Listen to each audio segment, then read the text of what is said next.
Makanya kadang pengen saya tantangin tuh, bisa buktiin nggak itu netizen kalau katanya yang awal tuh saya yang greget banget dibikin katanya settingan, bisa buktiin nggak kalau dia settingan? Ibu sempat nantangin gitu ya? Pengennya, saya kan nggak berani ngomong, nanti saya dihujat lagi habis nanti. Pengen dalam hati saya itu pengen ngomong begitu. Ibu takut ya dengan hujatan itu? Kan takut ya, lebih ke mawas ya, kasihan nanti kalau saya semakin banyak ngomong makin mundur nanti ke situ. Menurut Bapak dengan aura itu cukup? Belum. Ya sebenarnya bersyukur, cuman belum cukup kalau untuk seluruhan. Kenapa? Karena kan rata-rata masyarakat tinggal di situ kan buka usaha. 10 juta ini cukup, kurang cukup. Mungkin cukup untuk buat mindahin barang, untuk nyari kontrakan. Mungkin cukup ya, cari kontrakan sekitar 6 juta ya Pak? 6 juta, 5 juta ya? Iya, 6 juta, 5 juta. Iya, terus untuk mindahin barang, bolak-balik kan juga butuh biaya. Terus tiba-tiba kenapa ujung-ujungnya jadi ke wisuda? Kan kita ngomongin penggusuran. Nah itu, nggak tahu juga ya, soalnya waktu datang ke sana, aku juga udah siap nih, siapin diri untuk ngebahas masalah wisuda. Topiknya kan itu ya, wisuda penggusuran, maaf, salah. Nah, udah siap nih buat bahas topik penggusuran. Tiba-tiba di sana beliau ngebahas topik wisuda, mungkin tertarik sama pembahasan wisuda yang lagi berjalan, yang lagi mau berjalan mungkin. Oke, kamu kan sudah wisuda. Aura cinta sekarang sedang dibully habis-habisan di media sosial. Konten-konten kreator melakukan eksploitasi terhadap kemiskinan dan juga kekerasan verbal terhadap aura cinta.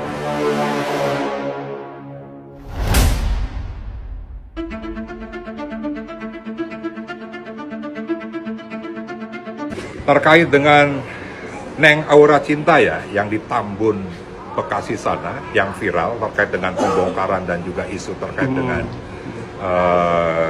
perpisahan. Saya sih merespon positif ya. Jadi ada anak muda umurnya 16-17 tahun sudah bisa menyampaikan permasalahan rakyat di media sosialnya, di mana yang berkaitan dengan tugas dan tanggung jawab pemimpinnya. Nah, sehingga sangat normatif menurut saya. Ya, sangat normatif dan perlu diapresiasi karena jarang sekali anak seumur itu bisa menyampaikan dengan sangat terbuka dan sangat cerdas. Jadi harus kita apresiasi bahwa ini adalah bibit-bibit nih pemimpin bangsa ke depan. Nah, tetapi apa yang kita temui sekarang, aura cinta sekarang sedang dibully habis-habisan di media sosial.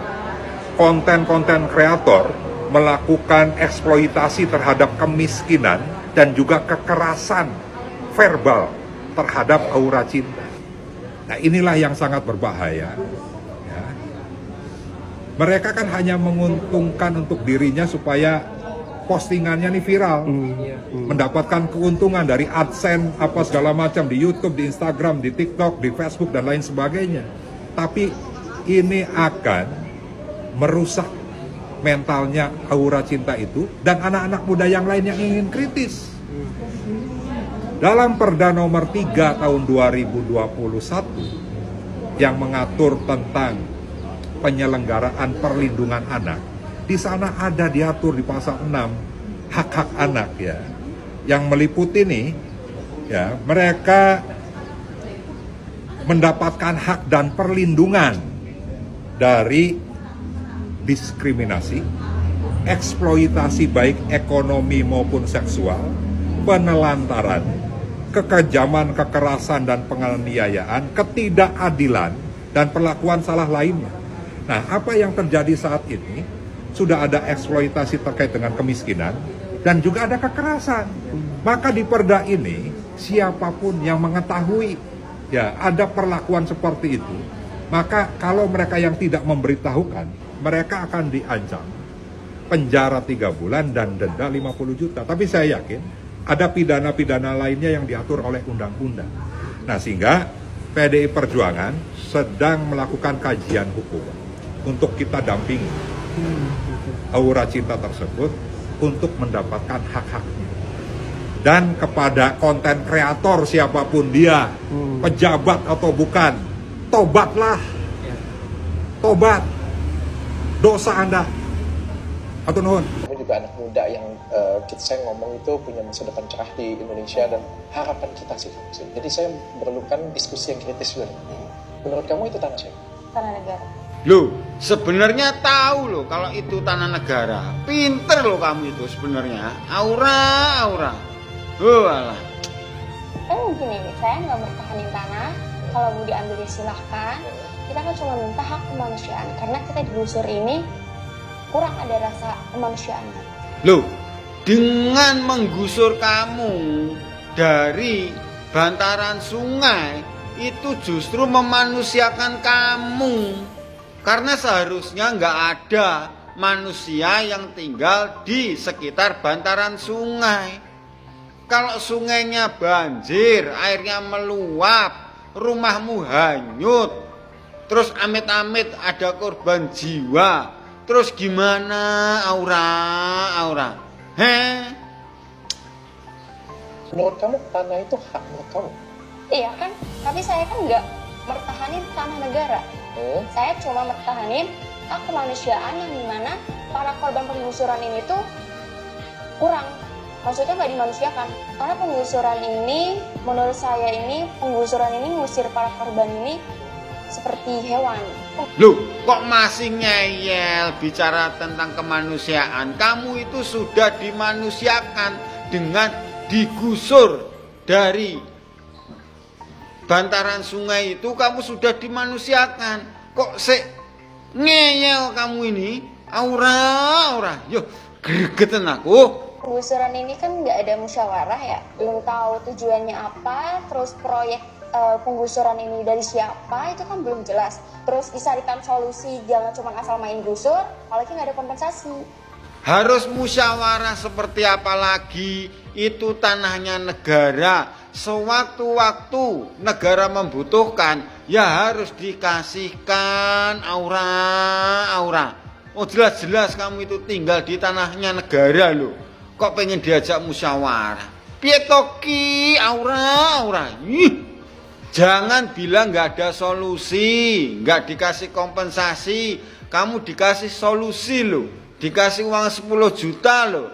Ayo, kamu terima loh uangnya. Diterima papa mamahmu loh uangnya. Lah Aura.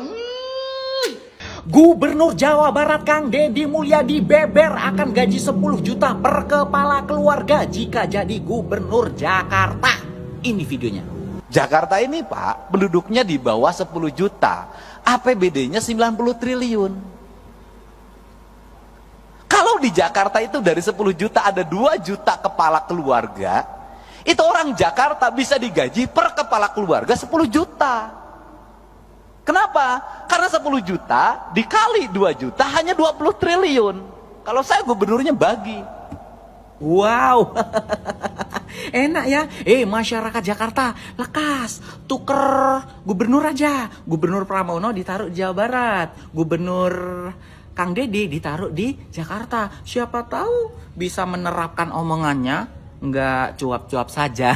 Kita buktikan itu bisa nggak menerapkannya.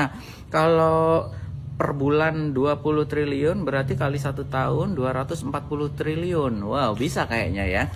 Ayo saya dukung. Kemendagri, tolong diatur gimana caranya tuker gubernur ya. Kalau bisa enak tuh. Ingin membuktikan tuh kata-kata Kang Deddy Mulyadi apa benar bisa menggaji per kepala keluarga 10 juta. Hah?